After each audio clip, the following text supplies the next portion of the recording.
Delete in SQL అనమాట. So మీరు ఒక టేబుల్లోంచి ఒక వాల్యూ కానీ లేదా హోల్ టేబుల్ని కానీ ఎలా డిలీట్ చేస్తారనేది చూద్దాం. So delete from table name అంటే మనం డిలీట్ దేని నుంచి చేయాలనుకుంటున్నాం, ఏ టేబుల్లో చేయాలనుకుంటున్నాం అనేది. So delete from table underscore name where condition అయితే ఇవ్వాలన్నమాట. ఇది మనం డిలీట్ చేయాలనుకున్న దానికి syntax. So delete from customers wear ID greater than 5 అంటే ఐడి ఎవరికైతే 5 కంటే ఎక్కువ ఉందో వాళ్ళందరినీ మనం డిలీట్ చేయాలనుకుంటున్నాం కస్టమర్స్ టేబుల్ నుంచి. నెక్స్ట్ డిలీట్ ఫ్రమ్ పర్సన్స్ అంటే ఇది డేటా మొత్తం డిలీట్ చేస్తుంది. మనం పర్సన్స్ అనే టేబుల్లో మొత్తం డిలీట్ చేయాలనుకుంటున్నాం.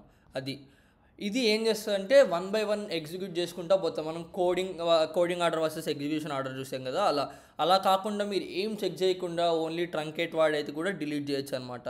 ఇది హోల్ డేటా డిలీట్ చేస్తుంది, ఏం చెక్ చేయదు, ఏం లాగిన్ చేయదు. అంటే లాగిన్ చేయదంటే మీ కండిషన్స్ని ఏం చెక్ చేయదు, మీరు ఏం వేర్ కండిషన్ రాశారు లేదా ఏం స్టేట్మెంట్ రాశారు అనేది చెక్ చేయదు. ఓన్లీ ట్రంకేట్ మీరు ఏ టేబుల్ని ఏం మెన్షన్ చేశారనేది చూసి అది డిలీట్ చేస్తారు అనమాట. ఇప్పుడు పెద్ద పెద్ద టేబుల్స్ ఉంటే ట్రంకేట్ వాడితే మీకు చాలా ఫాస్టర్గా టేబుల్స్ అనేవి డిలీట్ అయిపోతాయి. దీన్ని ఏంటంటే ట్రంకేట్ టేబుల్ పర్సన్స్ అంటే ఇది మొత్తం హోల్ టేబుల్స్ డేటా సెట్ని మొత్తం డిలీట్ చేస్తుంది అనమాట.